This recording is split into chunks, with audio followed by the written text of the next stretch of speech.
A decades-long broadcast career put on hold after a conversation that took just a few seconds. Sports announcer Thom Brennaman used a gay slur during a Reds game 3 months ago. Since then, he resigned, no longer doing Cincinnati baseball, no longer doing the NFL on Fox. Tonight, Brennaman visits our studio that we set up for social distancing to talk about a big mistake, big changes, and hopefully a different kind of big future. It turned my world. It embarrassed my family. It embarrassed my dad. It embarrassed a city and a franchise that I've loved my entire life since I moved here when I was 10 years old. I embarrassed myself, and I hurt a lot of people so deeply and so badly. Reds Live, the pregame show. August 19th, game one of a Reds doubleheader in Kansas City.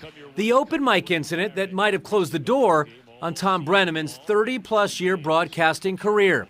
Coming back from commercial, he utters a 3-letter gay slur. He thinks they're still in a break. It went out over the air. Tell me about the point when you actually knew that something might have inadvertently gotten over the air. How did you hear about it, and what was going through your mind as this was all happening? As soon as the game was over, we were broadcasting the game from the Fox Ohio studios. We weren't traveling with the team. And so I went into an office to start writing down the lineups for the second game and got a text from an executive from the Reds saying this went out over the air. And had a clip of it. I played it, sitting by myself in an office. And from that moment in time, I mean, everything was just a complete whirlwind. I knew at that exact moment that this was very, very, very bad.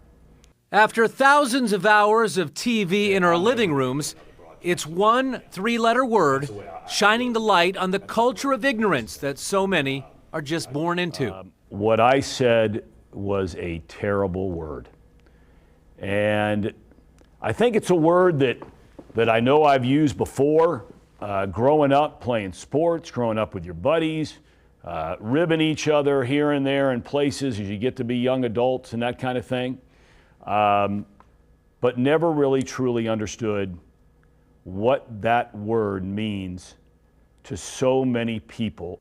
Brennaman says to fully understand the hurt that word symbolizes, he joined the board of Children's Home of Northern Kentucky.